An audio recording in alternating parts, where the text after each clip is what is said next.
Okay, time for another attempt at this because I was not able to record this last time with video. I just had the audio, so we're going to miss out on all the interesting stories that Emma versus Emma has. So it's just going to be me by my lonesome. In any case, let's start off. Lesson 2.9. We're kind of doing part 2 of the multiplying binomials, and we'll get into what that involves in just a minute, but we're going to start off with a warm-up, which is this triangle right here. And we're going to solve for the unknown side, x. And during the lesson yesterday, I did x right there. So I'll do it again.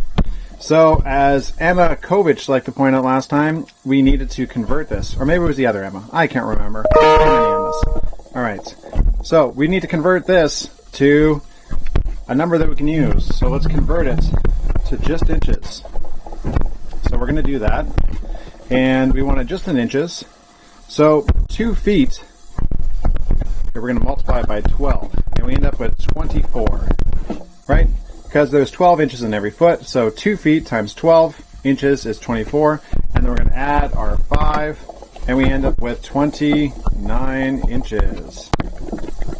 All right, so we have 29 inches there, and we have an angle, and the next thing we did was the thing we always end up doing. Even if you don't know what you're doing, you should always do this, which is if you have a triangle here, we're looking for a side, and we have to use trigonometry, and we're going to use our famous word, SOHCAHTOA, which we recalled the rhyme yesterday. So, in this case here, the first thing we're going to use is label our sides. So everything has to be labeled relative to that angle right there. So relative to angle 21, let's start off with like this right here. If we go in that direction there, that is directly opposite. So there's our opposite side. And then our longest side is always the hypotenuse, or the H side. And then that leaves the last one, which is our adjacent. All right, so we have our O, A, and H. And so what we need to do now is, looking at this, we need to figure out which sides we're looking at. So we're given this side here, we're given the adjacent, and we want to know the opposite. So which trig function uses opposite and adjacent? TOA. If you said TOA, you're correct. So we need to use those two sides. So we're going to do a tangent question. So tan of 21 degrees is equal to opposite over adjacent. All right, and then after that, we can fill in our values for tan 21 and for O and A. So let's do the O first. O we don't know, right? But adjacent we do know now. We have a value of 29 inches, so we're going to put that there. And then again, tan of 21, we get 0.38, and the third digit we're going to round off. It's a 3, but the next digit's an 8. It looks like this. So we're going to erase that, and we're going to put in a 4. We're going to round it up to a 4. All right, so we have 0.384. And at this point, I asked before what we need to do. So we need to turn this into a ratio, and then we can do our around the bend. So we can go like this, in which case we're going to go in that direction. So the first step we do is divide, and the last step is our conquer. Right? So we're going to do 29 divided by 1 multiplied by 0.384. So 29 divided by 1 multiplied by 0.384, and I get x is equal to 11.136. But I really don't want all these numbers here. So I'm going to round off to this digit. I want to round off that digit right there. So I'm going to change this to 11 point either 1 or 2. So I have to look at what this digit is here. If it is 5 or greater, I'm going to round it up. If it's less than 5, then I round down. So that's going to stay as a 1. So our answer, our final answer is 11.1. All right. Next, moving on, we're going to find the equation that passes through these 2 points. So in this particular situation, we're given 2 points and we have an equation of a line. Remember, this is the equation that tells us we can find any 2 points if we know these 2 letters are M and B. So let's recap what those 2 letters are first. So the letter M that represents this thing called slope, or sometimes we also talk about it as the rate of change. All right, and that leaves the letter B. The letter B is equal to either the y-intercept, or you can call it the initial value, meaning where the line hits the y-axis. All right, so we have slope and we have y-intercept, or initial value, and that's these letters here. Okay, so we need to figure out those two letters. We need to know what M is equal to, and we need to know what B is equal to. So there's going to be two parts to this. So part one is going to be finding what B is. Part one, find M, or the slope. All right, so we're going to do that first, and we have to use our formula. M is equal to the change in y over the change in x, which is the same thing. You could do, if you can figure out yourself by looking at that, you can do that. You can just look at the difference between the 2 points. We're going to get to that. My other formula I usually like to use is y2 minus y1 over x2 minus x1. And what that's referring to are our points. So let's go look at our points. Let me make this nice and simple. Okay, so let's go look at our points here. We have 2 points, right? So the first point I'm going to call my x1, y1. And my second point is x2, y2. All right? So if those, right, this is point 1, I'll call it A, and we'll call this B. All right? So I need to find the difference between the x values and the y values between points A and B. So what I'll do is I'll substitute in for the next part. So y2, I had a value of -2, and y1 was 4. So I had minus 4. Minus 2 minus 4. And then x2 is 5, subtracted by x1, which is 3. All right, so that's what we have. And we're going to simplify that. -2 minus 4 is -6, and then 5 minus 3 is 2, which we can say is the same thing as -3 over 1, which is the same thing as -3. All right, so M is equal to -3. That's the first part. Okay, let's look at the second part. Part 2. In this case, we need to find B, or the y-intercept. Okay. So to be able to do that, we're going to take our equation again. Y equals, I'll use a thicker pen. Y equals mx plus b. Now remember, that's kind of the generic equation. But now we know some of the values. Like we know what m is equal to. We know that m is equal to -3. And we still don't know what b is, so I'm going to leave b off to the side there. But I have a y and an x. I can find a y and x, these 2 points right here. I can get those by, I can substitute in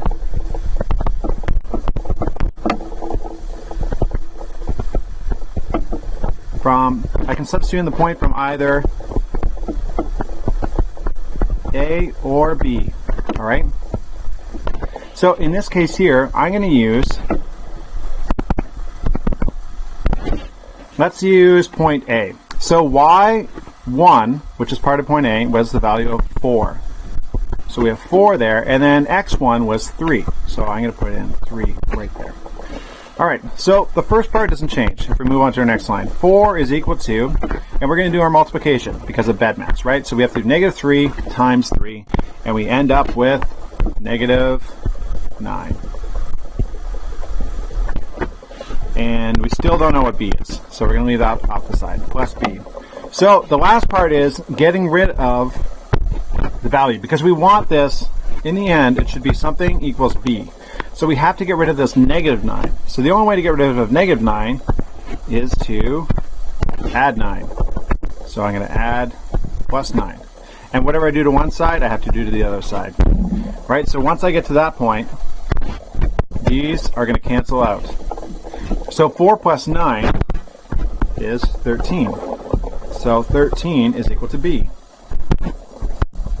All right, so now I've solved for M and I've solved for B, so I can go, therefore Y equals, and I just substitute in my values that I've learned, -3 for M, X plus 13. And that, ladies and gentlemen, is our final answer. Okay, so let's pick up where we left off. So our lesson on Monday, we were talking about a binomial. So we did an example, which is basically, I told you that a binomial is basically two terms, usually in a bracket. So I'll put the bracket in there, and we'll use a term. Let's use 3p plus 2. All right, that's a binomial, right? Let's do another example. X plus 7, right? That's a binomial. And so let's say we're multiplying them. We're going to keep all the letters the same in this one. So let's start off with our first one. Let's go 3p plus 2, and we're going to multiply it by p plus 7. Okay, so if we're going to multiply those, let's use the FOIL method, right? FOIL. Now, FOIL stands for first, oops, I have to remember how to spell first, apparently. So we got first, so meaning the first terms have to multiply by each other, right? So 3p is times p. So 3 has nothing to multiply with, there's no number there. If there was a number, it would be like a 1, right? But there is no number, which just means it's 1. So 3 times 1 is just 3, and then p times p is p squared. All right, so on to the next one. So the next one is the outside. So outside terms. So we're going to take the outside on the front and outside on the back. And so we have 3p times plus 7. So all we can do is multiply the numbers. We have 21p. All right, next we have to do the inside terms. So the inside values are going to be this one and that one. So in this case here, we have 2 times p. Well, that's going to be easy. 2 times p is just 2p. All right, and then the last one. Last terms. All right, so we have 2 times 7. 2 times 7 is 14. All right, so that looks like our answer. But there's one last step that we always have to do, which is we have to combine our term. We have to simplify this. So we have to combine those right there. So we're going to go 3p squared plus, we're going to combine this, 21p plus 2p is 23p plus 14. And there is our final answer. Now, I did show you another method of solving this. And that one I called the box method. All right, so if we did the box method, we have to set up our tic-tac-toe box. And it looks like this. All right, so I did tic-tac-toe and I do kind of a perimeter on the outside. So if I rewrite that equation, so let's go like that. 3p plus 2 times p plus 7. All right, here's what we're going to do. I'm going to put p and plus 7 in the top two boxes. And then I'm also going to put 3p plus 2 in the side boxes. All right? So the parts of the multiplication, or the two terms that are being multiplied, they go on either side, or the top or the side of the equation. So there's one that's right there, and the 3p plus 2, it can go like that there. Now, it didn't matter if I put 3p plus 2 on the top, I could have done that, and put p plus 7 on this side. It doesn't matter, because it all works out in the end, and I'm going to show you why. So, let's look at this equation here. So every single time we go into one of these intersections, it's actually just a big multiplication. So 3p is being multiplied by p, and we get 3p squared, right? And so if we were doing multiplying this term times that term, we'd have 3p times 7, and that gives us plus 21p. Now I'm going to get this out of there because it's going to get confusing if we just have to see those. Okay, So 3p squared, and then we have 2 times p is plus 2p, and then 2 times positive 7 is plus 14. All right, once we get to that point, we take everything in the middle there. All right, all this stuff here, here we go, it equals, we're going to rewrite it so it's all out here. 3p squared plus 21p plus 2p plus 14. And just like before, we have to combine those two middle terms. So we're going to keep the first term the same, and we're going to keep the last term, but we have to combine those. 21 plus 2 is 23. And I'm going to highlight that as my final answer. And we'll see that both those answers are the same. So really, it doesn't matter which way you do it. You can use the FOIL method, you can use the box method, either way, whichever is your preference. So I'll do the next two examples, and I'll use both different methods. So we'll start off with FOIL again. All right, so let's do FOIL method. And here we have our thing. So we'll do our first terms, right? That's the first. 2x times x is 2x squared. And then we have our outside. So we have 2x times 1 is 2x. And then we're going to go with our inside, which is 3 times x. So we go plus 3x. And the last one, our last terms. So 3 times 1 plus 3. And as before, we have to combine these middle terms, and the front and back stay the same. So we end up with 2x squared plus 5x plus 3. Now, you don't always have to put all the same stuff I do. I'm just showing you all the steps, all right? That's why I do all this extra writing. I'm trying to make it as clear as possible. Okay, so I'm going to use the box method this one. I'm going to set up my tic-tac-toe box. Now, just to show you that it doesn't matter which way it goes, I'm going to put the 4z plus 3. I'm going to do it in this box right here. And I'm going to take the other term, 2z plus 1, and I'm going to put them in this one here. All right? All right, let's see how it goes. Okay, so 4z plus 3, and that's a z. I'll go like that to make it more of a z. And then we have 2z plus 1. All right, so we're going to do our multiplications in the box. 2z times 4z is 8z squared. Awesome. 2z times plus 3 is plus 6z. And 4z times positive 1 is plus 4z. And the last one, 1 times 3 plus 3. All right, so we're going to take everything on the inside there. Everything here. I'm going to put it right here. 8z squared plus 6z plus 4z plus 3 equals. Now, combine these two terms here. 8z squared stays the same, plus 6 plus 4 is 10z plus 3. And there's our answer. That's it. All right, so pretty simple, hopefully. So that's a recap of everything we did last time.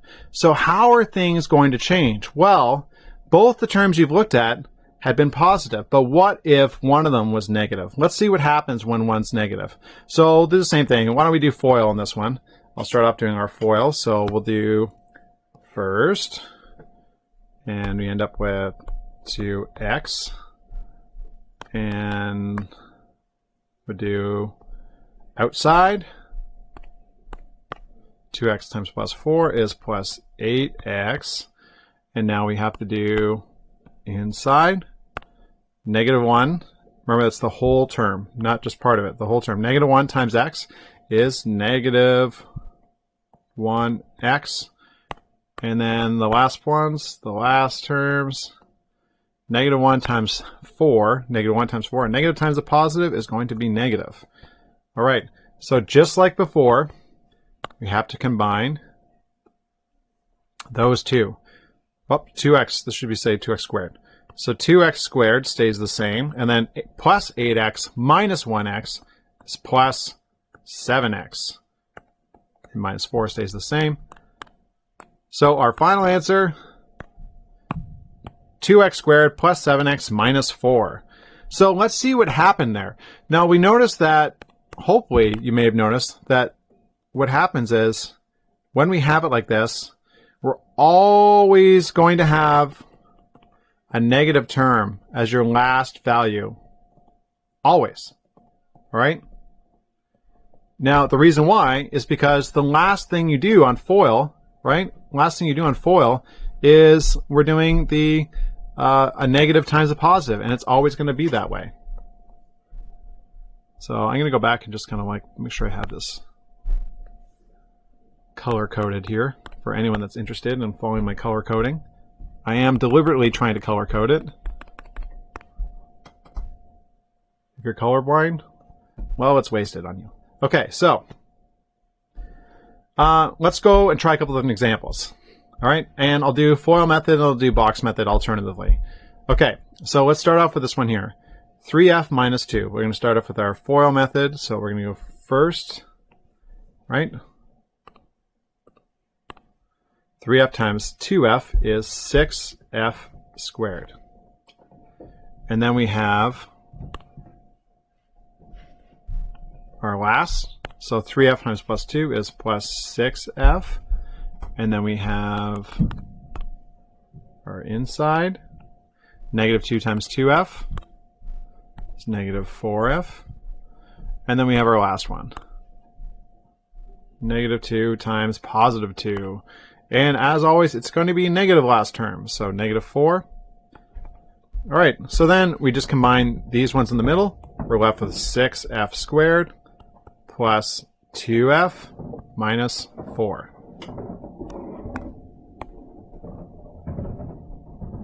Awesome. Okay, box method this time. Tic-tac-toe. There we go. Okay, and let's look at this one. I have my first term here, so I'm going to put that there, z plus 3. And my second term, I'll put in the top one, 2z minus 5. Okay, so 2z times z is 2z squared. Z times negative 5, negative 5z.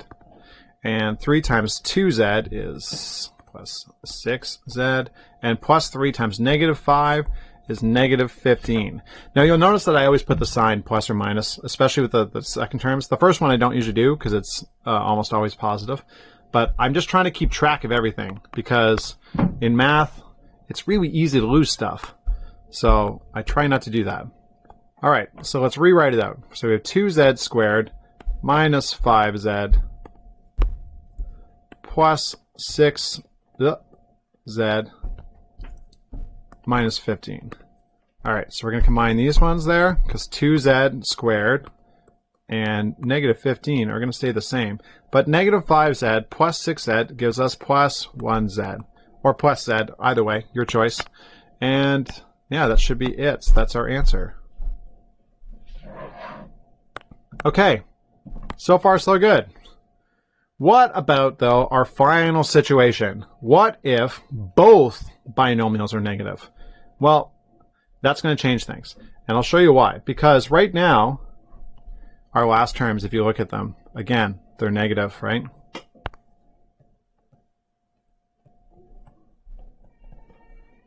Right, so when there's alternating positive and negative binomials, well, it's going to change things a little bit. So now they're both negative, so let's do that one. Two examples. We're going to do one FOIL, one box method. Let's start out with our FOIL. Okay. First, 2x times 3x equals 6x squared. All right. Next, we're going to do the last terms. 2x times negative 3 is negative 6x. All right, and we're going to do our inside. We have negative 1 times 3x is negative 3x. And our last terms, negative 1 times negative 3. And this is where things change. A negative times a negative is positive. All right, so we're going to combine those two terms. 6x squared minus 9x plus 3. That's our final answer. All right. And last one, box method. Tic-tac-toe. And go around the perimeter of it, except for the top left corner. And let's fill it in. X minus 5, x minus 6. All right, and as we fill it in, x times x, x squared, x times negative 5, negative 5x, x times negative 6 is negative 6x, and negative 5 times negative 6 is positive 30. So we're left with x squared minus 5x minus 6x plus 30 equals. Let's combine these two middle terms like we always do.